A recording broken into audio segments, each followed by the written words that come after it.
Вже розпакували, вже попробували, налили водички. Значить, тут у нас 4 кнопочки управління, зверху знімається кришечка, є ручечка.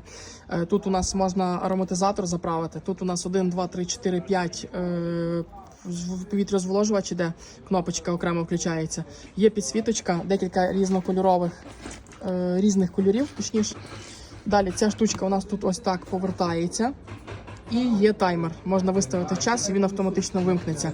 Працює від павербанка. Немає світла – від павербанка або від розетки. Через звичайний кабель та і все USB. Є такі в замовленні, можете писати, замовляти.